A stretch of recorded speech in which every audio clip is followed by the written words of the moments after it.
I was trolled online for over a year, only to find out that it was my mother-in-law the whole time. The messages would always come from this faceless account, but the details would always be so intricate, like they knew me, the way that somebody on the inside would know me. But I never thought that this could be somebody on my inside.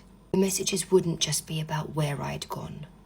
It would be about what I did. Or it wouldn't just be about what I was wearing that day. It would be about how it fit me, how it was tight around the middle and I'd put on a little bit of weight, and they were always right. It was constant, twisted, and so accurate. I was sure I had a stalker living in the shadows just watching. I was sure this person was dangerous. Otherwise, why else were they letting me know just how much they knew about me?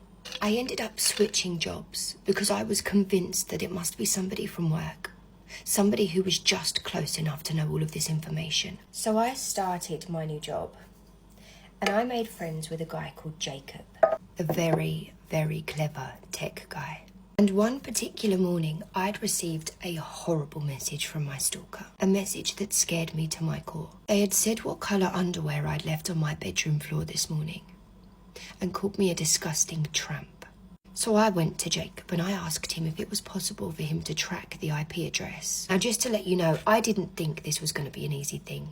I thought that for somebody to go to this much trouble being a stalker, they would have covered their tracks. Jacob's going to come up with nothing.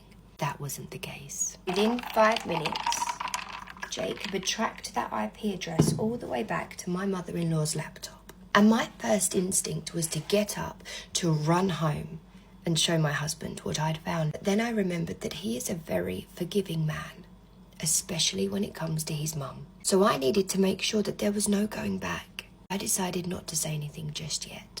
I decided to ramp things up, to keep this information to myself. The next few weeks were horrendous. I started therapy for all of my anxiety. I cried every morning as my husband was leaving for work because this might be the day that my stalker actually turns up. I became a shell of myself, a shell of the person that my husband fell in love with. And then one night, to cheer myself up, I invited my new friend from work over for dinner with his wife. Jacob. So we're sitting there together, we're having dinner, we're having a lovely time. And I start telling my husband about how clever Jacob is with his IT stuff and what he does at work. And my brilliant husband comes up with the idea that maybe Jacob could track the IP address of your stalker. What a good idea. By the way, Jacob's in on this whole plan. Best friend material, for sure. So right there at the dinner table, as we're all sitting together, Jacob tracks the IP address. And would you believe, it traced right back to my mother-in-law. I mean, who'd have thought it? Other than me and you. My husband didn't skip a beat.